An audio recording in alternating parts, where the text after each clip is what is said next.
We're on? We are on. All right, I love it. Hey, hello everybody. Welcome aboard. It's Captive Audience. It's another wonderful Wednesday with Sunny Danforth and Don Anderson. Say hello, Sunny. Hello, Sunny. Yes, Dawn, it is great to see you. I'll tell you, I am loving this spring weather, but I am not liking the squirrels right now. Yeah. Yeah, you were telling me that story about the squirrels and making you nuts. You want to share your story with the audience? It'll be Oh a my fun way to gosh. start. The squirrels are so cute, and my neighbors feed them, and I have 2 doors down or 4 doors down. I have another neighbor that feeds them. I don't feed them. We feed the birds. And they made a nest in my arborvitae and it's destroying. I have this hedge of tall arborvitaes. And I never looked up when I was seeing all this debris. Well, anyway, a friend of mine told me he's an arborist. When I called him, I go, I don't know what's going on, but I got all this debris I've never had. And he says, do you have squirrels? I went, uh-oh. So yeah, we got the squirrels. And so I called up a landscaping friend of mine and said, help. I need to dismantle this nest, and we got to try to save this arborvitae because it's like, anyway. So I'm not happy with the squirrel. And if it had been like, let's say in my dogwood tree, they make a nest in my dogwood tree. I don't know where they bring all the debris, but I don't know if they chew up the dogwood trees too. But I think my dogwood tree would handle it much better than the arborvitae is. And my mother and I had been wondering, where are the birds? Because we had all these birds living in the arborvitaes, and we've noticed there's no little birdies in the arborvitaes. So this is not the topic of tonight, trust me. But yeah, I got squirrels. Well, you did a couple of bald eagles in your neighborhood. Oh man, we need more hawks. Yes, with some hawks and neighbors, some hawks and eagles came through and took care of our problem for us. So. But if that's the biggest problem I have, I will take it. You are doing great indeed. If that's the biggest problem you have. Exactly. So we thought, folks, that I would start off or kick us off with maybe a little. If you can stand my little soliloquy here, I'll give you a 1 or 2 minute opener. And I don't know why, but I've been in the last day or two just thinking about how the radical left has sought out to destroy the moral code and the rationale for that. So I thought I'd just give you this as kind of a food for thought. It'll be a great lead into most of the actual topics that we have to speak to. So with that, let me start. So I remember thinking maybe in my college days about this whole argument around you can't have a discussion about religion in the public square. And I'm sure you've all heard that before. You can't, you're just trying to promote your religion and you're just trying to force your ideas on other people. But then I began to think about this over the years. Again, the noodle it around, I began to think, well, politics is about law. That's how we create laws. Where do laws come from? Well, laws are based on morality. And where do we get morality from? Well, morality comes from religion. So the bottom line is this. It's not a question of whether you're going to talk about religion or not. You have to talk about religion. The question is whose religious principles are going to rule? That's what this whole thing is about. And the radical left understands, the left in general, Democratic Party to be specific, if you're going to destroy this country, you have to start by destroying the morality, because the foundational principles upon which this country was based, a constitutional republic, free market economics, supported by Judeo-Christian moral foundation. Now, the other two can't operate if you take away the morality. If you take away the morality, you have no respect for rule of law. And what do we see around us? We see no respect for rule of law. We see lying, cheating, stealing, thieving at every turn. That's how you destroy a constitutional republic. And if you want to destroy that morality, the first thing you have to destroy are the two vehicles for delivering that morality. The first is the family structure, and we know what we see with that, with the radical left. And the second, you have to destroy the vehicle for coaching that family, and that is the church. And in both cases, that's precisely what the left has been doing. So I'll start with that, and the other topics we'll cover, you'll see how they tie into this. I'm sure this is ringing bells for all of you already. But if you want to destroy the system, you first have to destroy morality. Then you can destroy the rule of law. This country can't work without rule of law. It's based on rule of law. Without that, you got nothing. So from there, I'll turn it back to Sunny. Well, you are absolutely right. Absolutely right. And so there, and we're watching the destruction of this um, in our country through our border. I mean, having open border and the Mhm. lawlessness there. And so many people, sadly, so many people that are coming into our country, their countries that they're coming from do not have the rule of law like we do. Let me tell Oh, you, it's after we, the United States is almost like living in Disneyland compared to mhm. so many places in the world. And that is really what's made me so much more thankful because of the travels, having lived outside of the United States for 22 years Mhm. in many countries, and has given me the appreciation for our country and what we have.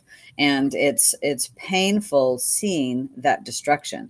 So which story did you want to start off with, Yeah, Don? well, I thought before launching into them, just listening to you talk, maybe think of just a couple of other thoughts. So I was reading. I'm not sure how many of you have heard of Richard Dawkins. Have you heard Richard Dawkins before, Sonny? No.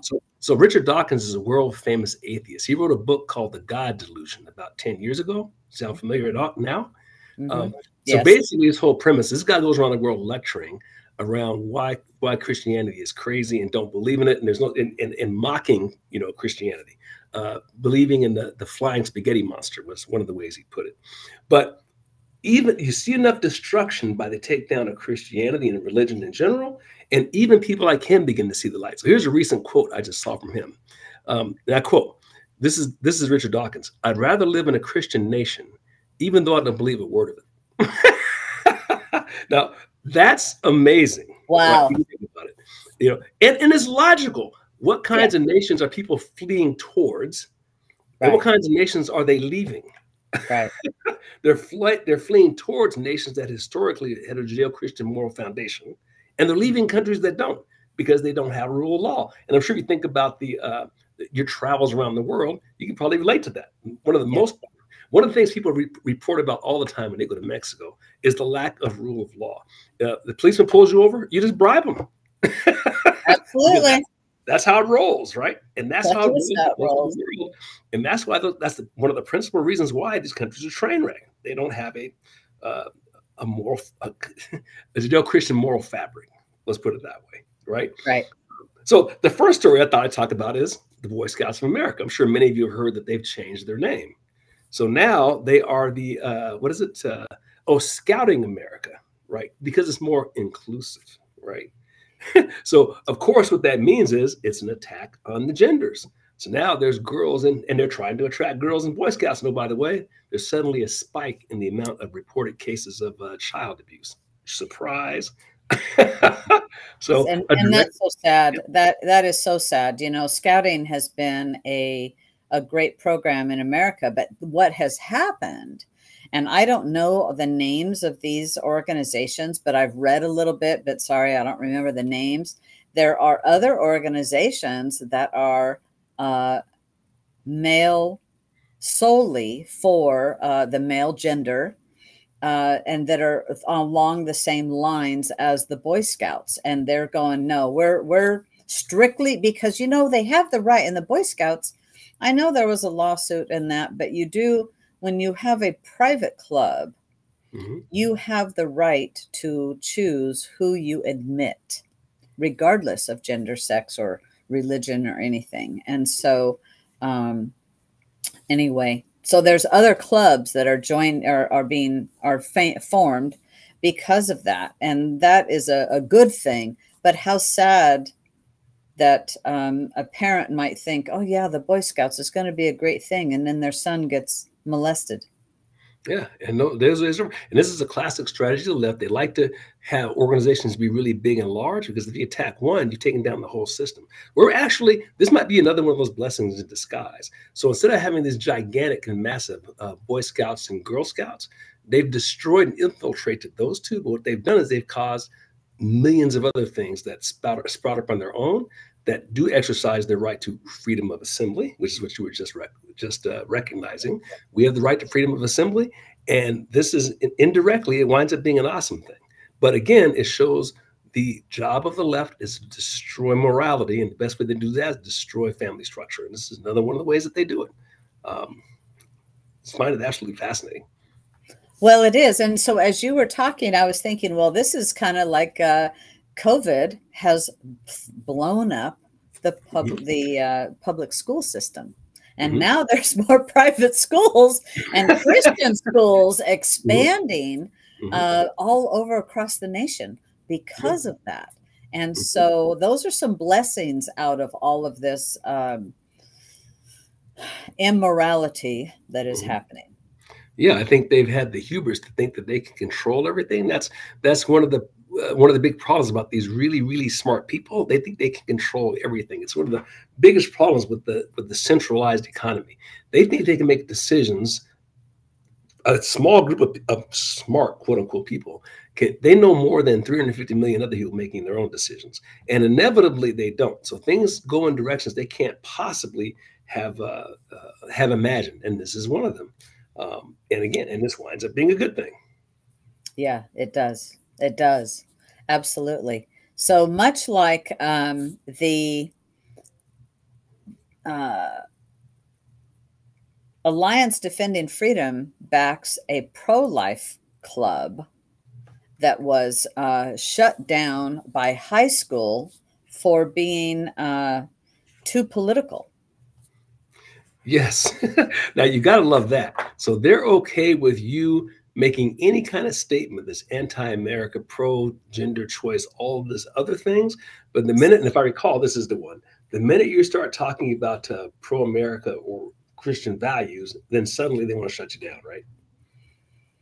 Yes, they do. And you know, and there's other stories about getting convictions where anything, if you want to go and take over a university campus or whatnot and praise Hamas, you have the right to do that. And this is where things are really getting askewed. And I just I'm so glad that the Alliance Defending Freedom is backing an Indiana high school student's legal challenge of how her school shut down her pro-life club because it accused it of being too political. Well, you know, this student has the right. I don't know if it's a girl. Yeah, it is.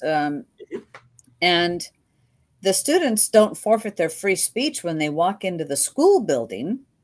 All students have the constitutional right to express their ideas without being silenced by school officials and having their club de-recognized. De-recognized. Yeah, so you can have free speech as long as it's the right kind of free speech, right? Right. You know, this is where, and we're seeing it in so many areas, Don. They want one narrative, and the left is pushing their narrative only. To heck with any other type of narrative.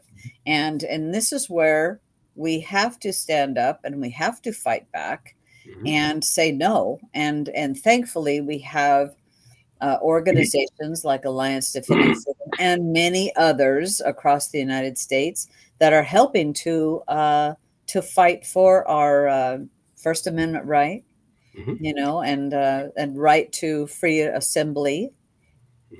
Well, what's so great about this is to see young people doing this, right? Yeah. So young people having the courage to stand up, where in many cases their elders are not doing it. They're willing to stand up and take the hit. They recognize what this is going to do to their futures. And it's just awesome to see a young person willing to do something that, quote unquote, is unpopular. Because here's the reality of it. It's probably a lot more popular than you think. But so many people that think the same way as you think are unafraid or unwilling to take the risk of being ostracized, when the reality is the majority of people probably agree with you, but they're just not willing to take the hit. And that's what the left relies upon, is people not lacking the courage to put something on the line, put some skin in the game. And if we're going to win, it's going to take more people like these kids in Indiana. Well, it is. It is going to take more. Here is another one from the Thomas More Society that attorneys for teachers forced to lie to parents about student gender issues provides an update on this lawsuit. Wow. Is that one of the ones where they've put rules in place that teachers can tell and coach kids and then tell them not to tell their parents? Is that Yes. wow? Yes. And so, this is so it's a lawsuit out of San Diego, and two California educators, they were forced to lie to parents about student gender transitions, and they brought attorneys for California governor into a federal district judge, and they ordered them to be named as defendants in this case, but they may soon be dropped by the court, given that Bonta and Newsom's unequivocal representation to the court on the record, disavowing any intent to enforce the unconstitutional policies against the plaintiff's interest. So these teachers were harassed, and they have since been allowed to return to their jobs under a court order. So they were fired, for saying, I'm not doing that. And you can't force me as a teacher, to lie to a parent on No, this gender stuff. It's no, two so things. Yeah, you got to really commend those teachers. It took a lot of guts and courage to do that, because they were ostracized to the high heavens for doing that. But then also you have to look at this is precisely what I opened this little conversation with about this attack. That's a direct attack on the family. So the government's going to step in between you and your kid and seek to coach that kid on things that'll separate them from their parents and ultimately destroy that kid. That's precisely what the radical left is about: destroy the morality, destroy the country. right, and that's exactly what we're talking about here, because it is the school is about educating, the three R's, right? Reading, writing, and arithmetic. And it is not about your gender. It's not about anything except for education. They're trying to be the parent of children and taking parents' rights away. And they don't have that right to do that. And these teachers, I'll tell you, it's I know locally a couple of teachers that I will not say where or who or any of that, but it's very, very difficult to go to their job, because in the state of Oregon, what has been passed in the legislation that is allowed here in the state of Oregon. For example, the school can give a child that a school counselor, not a doctor. A doctor hasn't prescribed that a child is overactive or hyperactive or has ADHD. So it's not under doctor's care, but the school has deemed this child needs medication, and they can give a child medication without the parent's knowledge, and until the child is 18. And upon the child being 18, the school has to disclose, oh yeah, your kid's been on whatever all this time. And so and David and I had spoken about this, and you and I've spoken about this on our program, that, if parents, you see a real different change in your child's behavior, you better you better have a conversation. Are you getting special vitamins at school or something? You don't know what the school is doing. Yeah, well, ultimately, you have to get ahead of it, right? Because by the time they're doing this stuff to your kid, you're going to have some work undoing it. I think increasingly what we're going to see in our society is kind of a division. I think you've already seen this. You're going to have kids who have parents and kids who don't have parents. You're also good, and the kids who do have parents and engaged families, they're going to remove those kids from those settings and either teach them themselves or do it privately. And those kids that don't have that are going to wind up getting hosed by the system. So we wind up with a two-class society. People will think it's the rich and the poor, when the reality is not the rich and the poor. It's the engaged. It's those who had engaged parents and those who didn't. Those who were raised by the government and those who had parents. Um, Now, the ramifications of that will be the ones who had engaged parents are going to be more well off, and then ones Yeah. who didn't are going to be poor. And people think, oh, it's a poverty issue, when the reality is, was the government your daddy or not? Right. Right. And they want to be cradle to grave. Absolutely. Yeah, they've made that unequivocally clear. Yes, and then another thing of morality is this story about the peaceful protester, and there's actually 9 altogether, but peaceful pro-life advocate Lauren Handy faces a miscarriage of justice, sentenced to 57 months in prison. And this is in Washington, D.C. And we are familiar with the courts of D.C. and how they run. And they're definitely going to be left-leaning. And it really is a miscarriage of justice, but that a person cannot just be outside of a building. And yet the homeless people can be defecating right outside the building. And there is no ramifications for that. It's move along, we'll clean it up. Move along, we'll clean it up. I'm so glad you brought this case up, because it's so egregious and it's so communistic. I mean, one of the things I was reading about this is a 57-year-old lady was one of the people who got convicted of this so-called crime of protesting in front of a mortuary, a baby killing factory. And she has 5 kids of her own, and she's adopted 10 of those. This is a mom of 15 kids. They have her in shackles, like hand and feet, like she's like a murderer, right? And that's how they bring her into court. They have her in solitary confinement with the light on 24/7, like it's in the Soviet Gulag system, right? And that's how they're treating these people. And there was another one, I think, that same thing, like older person kept in solitary confinement, denied food, kept in cold spaces, no blankets.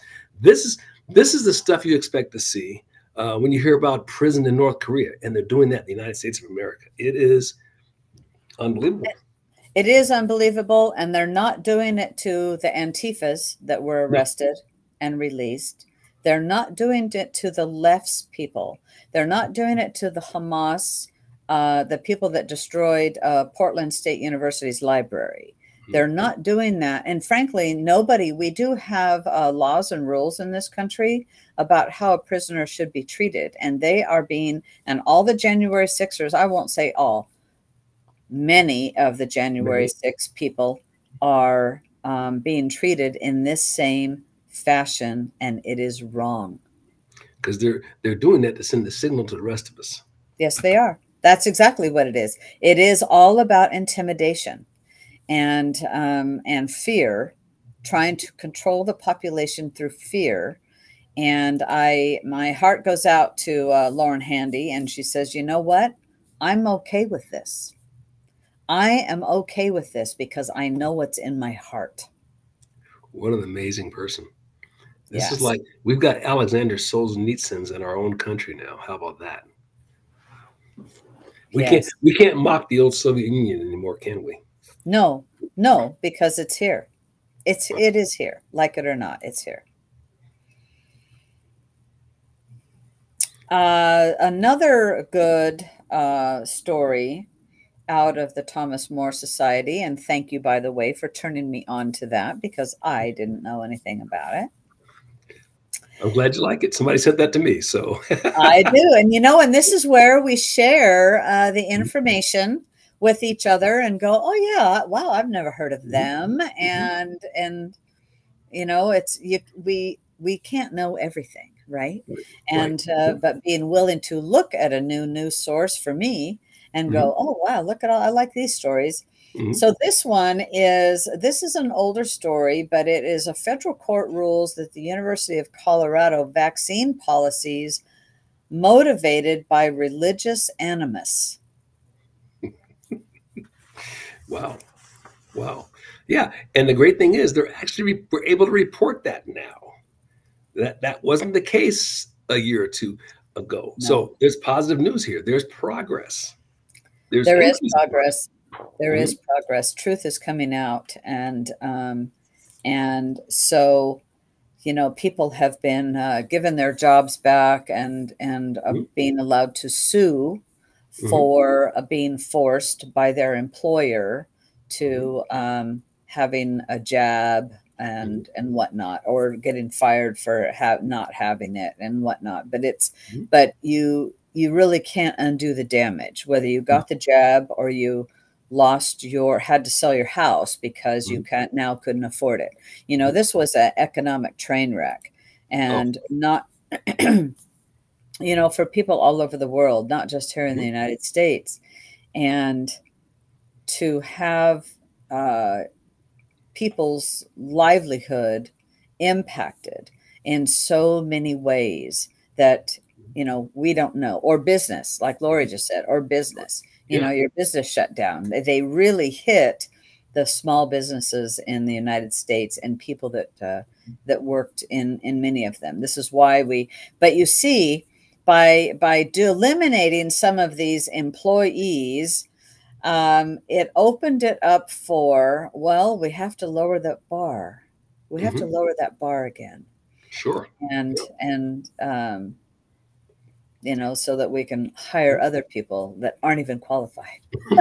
That's a whole nother rabbit hole. Yeah, that is. Did you have another story? What else did you want? Because this is kind of related. So I saw a Fortune magazine article, and the cool thing about this, these are the kind of magazines that wouldn't touch this topic 6 months, a year ago, but now they are. And this article, and this is Fortune magazine, reported the trend in colorectal cancers amongst the young. So colorectal cancers have tripled in the last, by 500% in kids. This is colorectal, so cancer of the colon. This is not something that happens in kids at all. 500% increase, right? Now, of course, the whole thing about the article was they never addressed why that would have happened. Right? Of course, it dovetailed with what, right? Here's another one here. Let's see, blah, blah, blah. Because it top cause of death for men under 50 is suddenly colorectal cancer. Second place amongst working age women. Now, one of the things they speculated might be the cause of this was obesity and alcohol consumption. Now, obesity and alcohol consumption has not spiked. It's pretty much the same for the last 50 years, right? Did it spike in 2021 for some reason? Of course not. It defies common sense. What could have been, what was different in 2021 versus any other years in history? It's just incredible. So only one thing. But the good news is that they actually published it, which they weren't going to do before, right? Right. I think that's fast. That's good news. We'd all like to get a touchdown. Everybody wants to get a 75-yard gain and get the touchdown, right? But the reality is, if we're going to win, there's going to be 3 yards in a cloud of dust, and then you get a first down, and another 3 yards in a cloud of dust. We're not going to get to 15 and 20-yard gains here, folks, because we're fighting against the left are Super Bowl champions, and we're going to beat them. It ain't going to be easy, right? It's not going to be a Hail Mary. It's going to be 3 yards in a cloud of dust. And little wins like this wind up being big wins long term. Absolutely. Yeah. Absolutely. In fact, there was another one. I don't know if you saw that article from Gateway. I think it was Gateway magazine. It was about Dr. McCullough. He's a cardiologist who's constantly doing his research on the vaccines. Well, he had one, and actually this might be an older one, but it's about the amount of money that doctors earned by writing vaccine prescriptions. Do you remember that? Yes, I do. Yeah, yes. It's great. Yeah, it's crazy. Look at this. The typical doctor can earn an extra $250,000 if they injected a substantial portion of their patients. So here you go. If a doctor injected 75% of their patients, this was specific to Anthem Blue Cross Blue Shield. I remember this from like a year or two ago now. For that particular plan, $250 per newly injected person would end up earning them around $250,000 extra a year. So a lot of people think they're going to their doctor and getting advice about their health that's not biased. Think again. Well, I'll tell you, I want to, as you're talking, I'm thinking, there was a doctor I know who did shot clinics. And so guess what, Don? He did a shot clinic, not just once, but twice. 3 or 4 times. And then he closed his practice. Mm-hmm. He closed his practice, and he said he actually used to be my doctor, so I'm talking Mm-hmm. firsthand because I talked to him. Mm-hmm. And he says, well, he goes, I've just had a parting of the ways with the organization that he was working with and under before and was a partner in. Mm-hmm. And he said, so for 2 years, part of my contract deal is for 2 years, I cannot open up another practice. And when I saw that he was actively advertising and doing these shot clinics in a parking lot, Mm-hmm. drive through, so people could get tested and get a shot. I thought, wow, that's not something I ever partook in. Mm-hmm. And I knew that they were getting money because that was talked about long, long ago. And the Sure. very beginning of all of this was how much doctors and hospitals, you remember if they diagnosed a person with COVID, they were like $30,000 and like Mm-hmm. immediately that they Sure. got at a Mm-hmm. hospital, right? And Mm-hmm. so there was a lot of diagnosis, whether it was true or not, just for the money. Right. Yeah. and how shameful that is, because it was a sham on insurance companies and our federal government paying for all of this stuff. Mm-hmm. Now, I think, I don't know, but I think, well, okay, he made a boatload of money. Mm-hmm. Sure. And then he says, okay, now I'm not going to work here. And Mm-hmm. he's working somewhere else. I'm not going to say Mm-hmm. where. He's Mm-hmm. not too far away.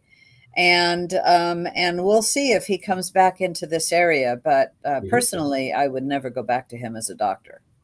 Yeah, well, I remember having a conversation with a doctor because I used to work in the medical field maybe 25 years ago. And he was telling me that once a practice, over 50% of your financial flow comes from somebody other than the patient. Now, what he was bemoaning at that time was the rise of Medicare, Medicaid, Social Security.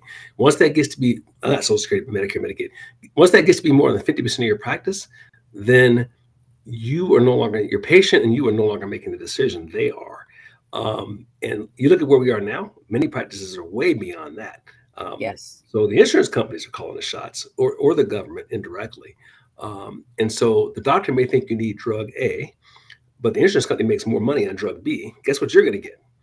And they're going to incentivize the doctors to do that. And there's only a handful of doctors who are going to be able to withstand that. And in fact, since most of them aren't in their own clinical practice anymore that they own, they work for one of these organizations. Yes. Even if they didn't want to do it, they're not really positioned to do it.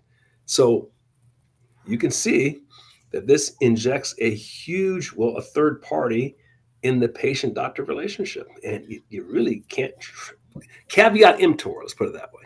Yes. Yes. Marcus Welby's long gone. My family physician was like a Marcus Welby. I'll tell you, he was wonderful. Actually, he was a brigadier general in the reserves, and he had done the MASH type thing during Vietnam. He was fabulous, fabulous man, just general practitioner. And I remember growing up going to him, and he accepted insurance, but he helped everybody. And he had a sliding pay scale based on your income because he could. And then his practice, he transitioned. I'm not taking insurance. I'll write you a receipt and you go collect from your insurance. He says it costs me more waiting for chasing down that money from the insurance company. And I thought, well, that was good. Well, you know what? He had a lower rate because he wasn't having to pay a person or 2 or 3 people to go deal with the insurance company's loopholes.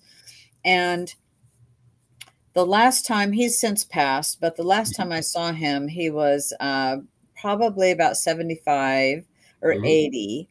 And he was running a free clinic to help the underserved people. And I went in, happened to be in town, and I took Charlie, my husband, over there. And I said, Charlie, you got to meet Dr. Parkinson was his name. And he was awesome. And he, was just stop in and say hi. And what are you doing? He says, you know what? Everybody needs a doctor. Yeah. And he says, I don't need the money. I'm just here to help. And that is the type of people you want to go see. Oh yeah, and that generation, truthfully, Yeah. based on all the guys I called on, they probably gave away 25 or 30% of their time. They were doing 30% pro bono anyway, back in those days. But again, Yeah. that goes back to the morality. They were raised in a more morally ethical period. The people that Yeah. are coming out of medical school now are coming through these universities, and we know they've been indoctrinated to these other principles. So you're not going to have very many of these Dr. Parkinsons anymore. Yeah. Um, Oh, he was fabulous. You know what he had? He had actually real shrunken heads in his office. And he had like two of them. And he had this snake in like a mhm, hyperbaric chamber, this whole snake. It uh, was in a sealed up vacuum thing. uh, Oh yeah, he was the coolest doctor and a fabulous surgeon. You mhm, wouldn't know. I've had a little right. plastic surgery on this eye from some Mhm. almost lost this eye. Wow. Oh yeah, he was so good. Yeah. Oh yeah, I remember a guy like that I used to call on in Long Beach, and he died, during the time period that I was there. I'll never forget the outpouring. I mean, he was probably around 75. His office was an absolute disaster. You know those guys who are geniuses and they got paper stacked because they can't. They're Right. always reading stuff. The Yeah. office, it was an administrative nightmare, right? But he had patients up the wazoo. Everybody loved him. He saw you no matter what. You don't have any money, fine. I'll see you anyway. Just Yep. one of those classic give back to the community kind of guys. And that, sadly enough, I think the left is destroying that type of doctor on purpose, of course. Like Of they course. just, I like like, Lori's statement. They took that Hippocratic oath to heart, yeah. and that was very true. And to your point, Lori, you'll laugh, but a lot of the institutions don't have that anymore. They don't even have a Hippocratic oath, or they've modified it. That whole do no harm thing, I can't remember the language now, but you can look it up. You can Google look it up. They don't have that anymore. Yes, well, there we go. This is the education program on captive Mhm. audience here. Yeah, You never not know what that, we're going to end up talking about and yeah, and we what just wander around. Not that having an oath would matter anyway, because if you're on the left, you've got no principles. So what you could put your hand on a stack of Bibles and turn around the next day and be gone down to Epstein Island. that right. And so, though there are those that still have morals and ethics and would follow a Hippocratic oath. And those are the people that we need to seek out, like Dr. Malone that you mentioned. And there's many others, all of the doctors, Simone Gold that stood up, the frontline doctors. There's so many osteopaths. There are good doctors around. And because of the internet, we can even have telehealth. Yes, exactly. They're out there, but They, you can no longer assume, like when we were young, yeah, that they were good. yeah, yeah, You have to do your research now. yeah, absolutely. You have to. Hey, I wanted to talk about, as an effect of the moral decay, the Target store Mhm. is their Pride merchandise. They're going to offer their Pride merchandise in fewer stores after the backlash of Yeah. last year of their tuck friendly swimsuit Mhm. sale Yeah. last year. And so, this is where we can make the difference in our pocketbook. We're talking about pick a lawyer or pick a doctor. You can pick your store, and the very same thing. We don't have to patronize these, and our dollars make a statement. Mhm. Um, Yeah. and along with that, the Florida Department of Transportation has decided to light Florida's bridges red, white, and blue this summer, I love that. and instead of the rainbow. Yep. A vocal and loud display of pride in the greatest country in human history. Um, and I think we need to say that. I mean, I think we've been too quiet too long about that. What's the little term they used to use?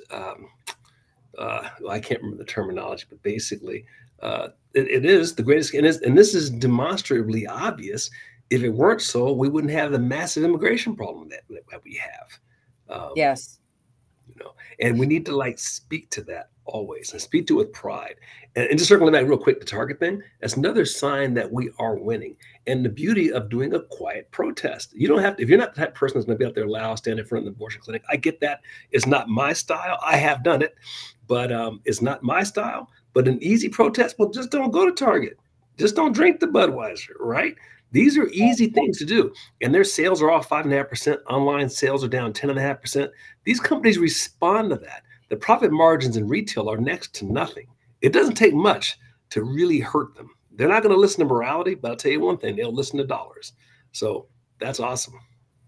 Yeah, so they, from Memorial Day through Labor Day, Florida's bridges will be lit with the colors red, white, and blue.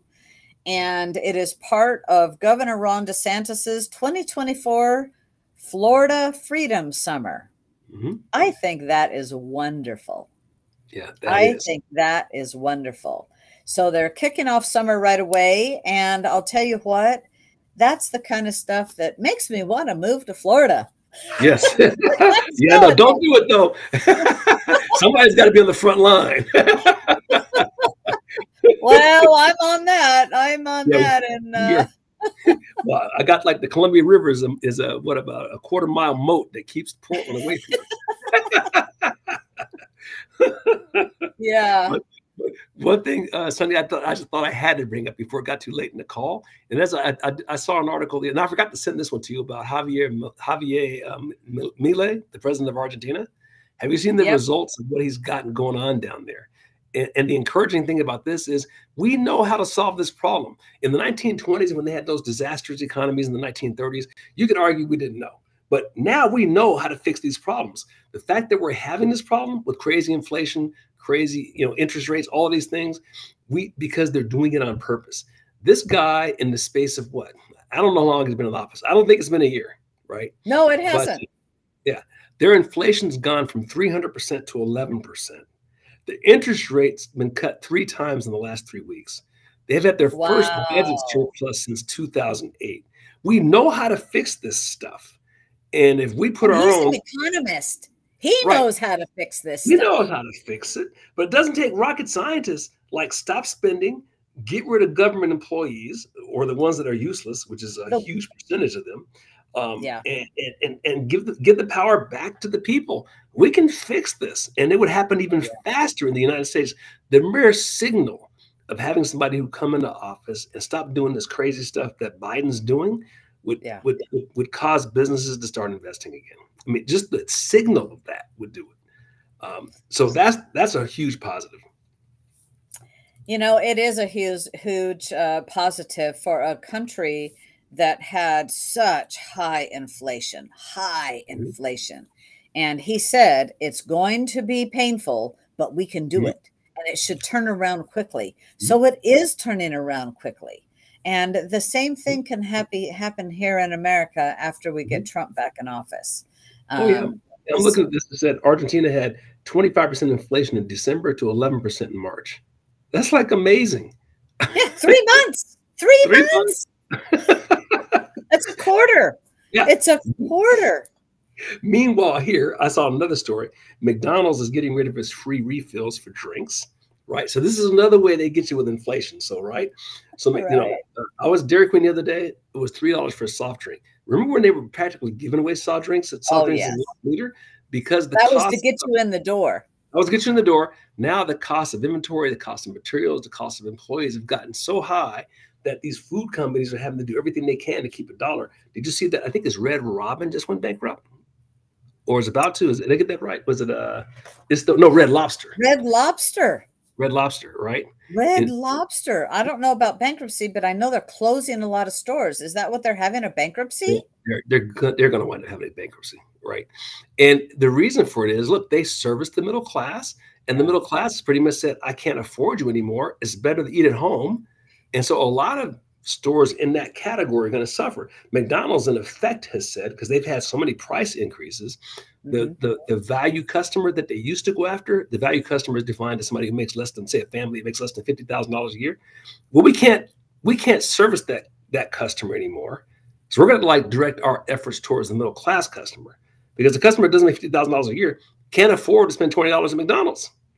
And I don't know if they're going to be able to capture that middle class customer, because that customer would have gone to a Red Lobster. Red Lobster's not there Right. anymore. Right. So, and that same person might say, I don't know if I want to eat fast food instead of Red Lobster. So you can see what problems this is causing. You triple the minimum wage. The money's got to go somewhere, right?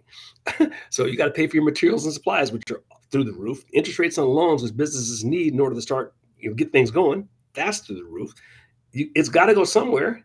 And it does. And I feel for the small restaurants. So my mom and I, on Mother's Day, took a drive, went over to Lewiston, Idaho. And it's funny, my brother normally takes my mom on a drive somewhere, but he had to be at the junior show with his grandson. And my mom and I had gone to a brunch, and I said, well, come on, Mom, let's take a drive. So we did. Well, we stopped in a local restaurant in Lewiston, and to have something to eat, not a chain. It's a local place. And we stopped in there, and they charged you even for the cup. Okay. And because as he's writing the bill up, and he goes, look, I don't make the policy. I said, I get it. I said, because all of the costs have gone up, and so for them to keep the doors open, and the food was good. The place was busy. And I went, if I have to pay for a cup, it wasn't much, to help this business survive. I want to help this business survive. I didn't have a problem with it. But when you have a state that is like Oregon, that you can't have single-use plastic bags anymore. You can't have plastic straws. So now they have to buy paper straws. I refuse a straw. I don't even give me a straw. These paper straws are disgusting. What's the chemicals in those things? I think the plastic one, maybe it has chemicals too, but I've grown up with those, and I'm still alive. But the paper ones are disgusting. Well, I had a paper straw the other day for the first time. It was like, what's wrong with this thing? It was falling apart before the drink was even finished, right? Before they fall apart. My $3 soda. But they make it so hard for business. And here's the thing. So what they wind up doing is, you find out ways to get things done without people. And so you have that aspect too. I remember talking to, this has been a number of years ago, but there was a McDonald's, I think it was in Colorado. This franchisee had a bunch of McDonald's. And if you went to the drive-through window, the person you were talking to was actually in India. So anybody at the drive-through window was talking to somebody in India. It might have been, obviously it was a different time zone. They're working in the middle of the night, but they're paying them a whole lot less. So they had worked it out. So that's less people that get employed in the United States. So you're going to see a rise of that sort of thing. And already, if you see these new ones, they're designed to take less people to run them. Yes, they are. But as a backlash, I've heard that places are getting rid of the self-serve checkout lines. I think Walmart's going to undo away with that. And I will tell you, I'm so happy. Like today, I was at Safeway. I went to the grocery store this morning and got some shopping done. And I didn't see anybody in the self-checkout. And there were 2 checkers open. And I purposely, I can't say I never go there, but I really, really try to never go there. Oh, I'm the same as you. I never go to it. But here's the thing. A lot of the reason for that is not out of altruism. It's because of all the stealing that was happening at the self-checkout things. Okay, there you go. Yeah, they still have an employee, and sometimes 2, watching 3 or 4 self-checks. So 3 or 4. So, you might as well just put them in a checker line and let us, and check us out and handle everything. It's crazy. So I think what you'll wind up seeing is in blue municipalities, you won't have self-checkout because too much stealing. And this goes back to that morality thing again, right? So you have to charge higher prices, and you won't have self-checkout as an option. But in areas that are like red, where you have more morality, less thieving, you can have both, and customers can have both options.